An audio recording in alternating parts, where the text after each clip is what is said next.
I mean, here we are. It's late March 2012. It's 4 months. It's 4 years since the economy peaked. We're still below those levels of GDP. And in the budget on Wednesday, the forecast was to get back to those levels of GDP in 2014. That's 6 years. That's a 6-year slump. There hasn't been a period since the 1870s when output has been so depressed. I mean, now you're amongst friends here, Vincent. I know that it's the Guardian holdings today, but you can speak freely.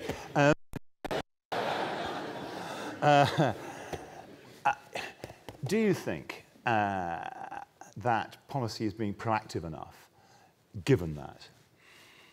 Well, I think what you're writing pointing to is that much more damage was done by the financial crisis 2008-9 than most people across the political spectrum gave credit to.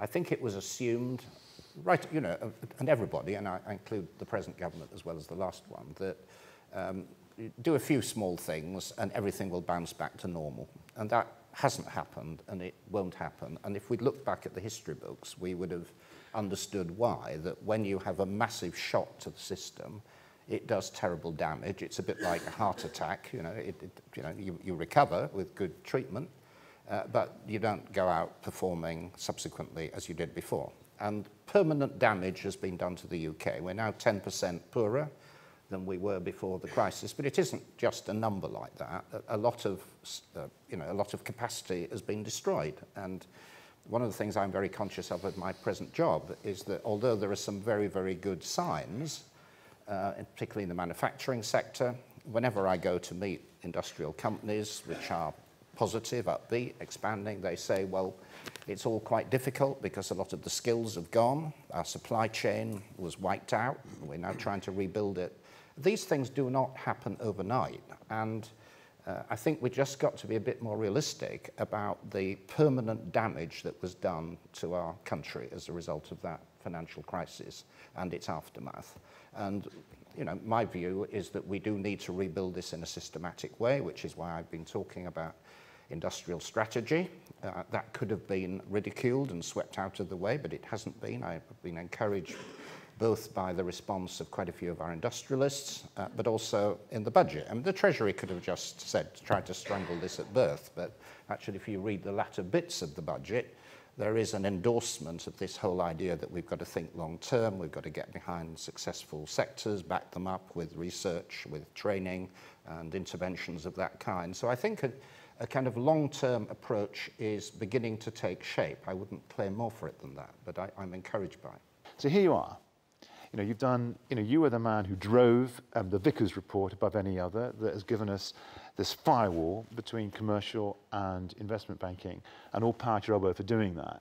But I mean, having done that, you still have a banking system that is, fundamentally wounded. You've got a report in your hands which is saying a crucial part of the economy is likely to be 190 billion short. You have a chancellor who's rolled out a scheme which guarantees something that the banks will tell you privately they don't need. What are you likely to do? We have an extraordinary position where we have probably the most sophisticated financial system in the world in London. Extraordinarily sophisticated as well as big financial sector that can do anything, extraordinary complex financial transactions. But outside it, large numbers of British companies, small, medium-sized companies, just cannot get access to cash.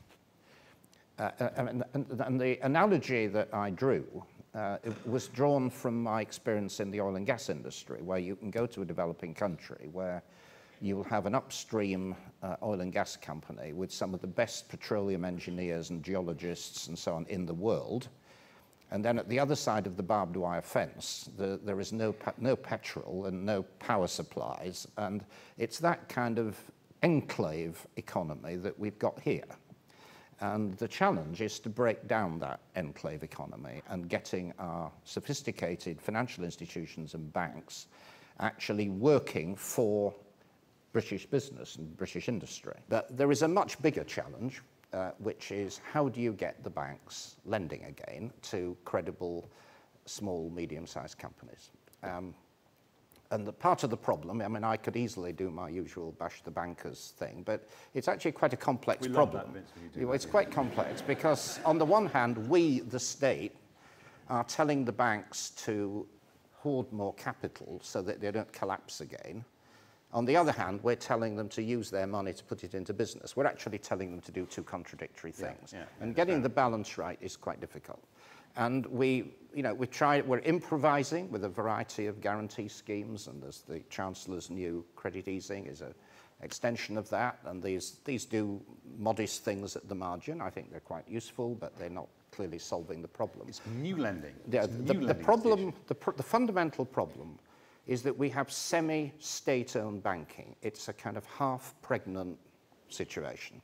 And I think fundamentally we're going to have to go one way or the other. We're going to have to decide that banks are essentially private business, let them just go off and do their own thing and see what happens and get more of them and more competition.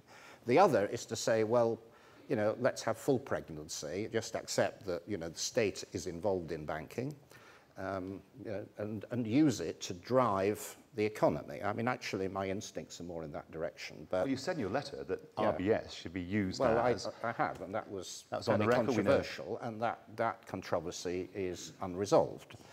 We inherited this kind of half-pregnant architecture, sorry, terrible mixed metaphor, architecture from our predecessors who stabilized the situation. To give credit to Alistair Darling, they stabilized the situation very effectively, but we haven't yet moved on to trying to create a banking system that channels savings into productive activities, and that's the big challenge.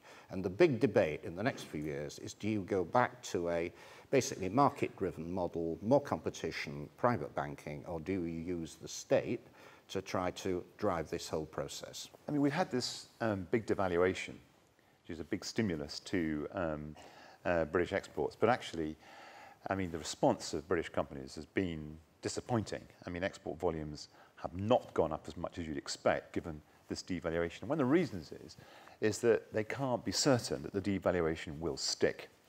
Would you advocate pegging the pound to the euro, not joining, pegging the pound to the euro so that everyone knows to try to lock in the competitive exchange rate we've got?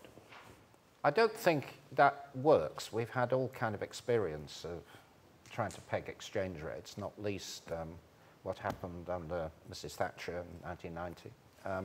And it was a terrible mess, you may remember.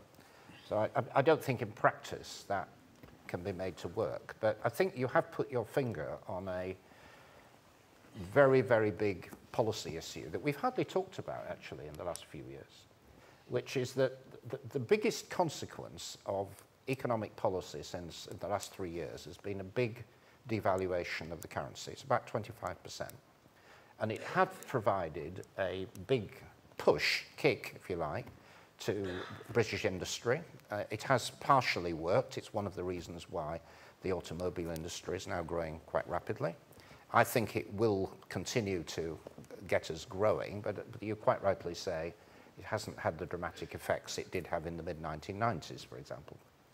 The big question you raise about the exchange rate is this, that in the past, I think this has happened now 3 times, whenever the British real economy has started motoring, it's been crushed by an overvalued exchange rate. In the Tory years, it was done deliberately. In the Howe budgets, Howe Thatcher budgets, 1980, they used a very high exchange rate to crush inflation, and in the process destroyed quite a lot of manufacturing industry. That happened again in 1990, and it happened in a less deliberate way through the long period of Labour government, where the exchange rate was clearly overvalued.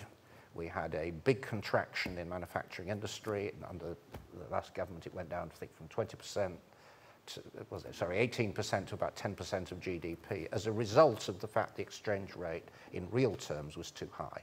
And the challenge you're posing, which I think is exactly the right one, which is how do we stop that happening again? Because if it happens again, all the stuff I'm doing about promoting industry policy and apprenticeships and so on, it could easily be swept away if this experience is repeated.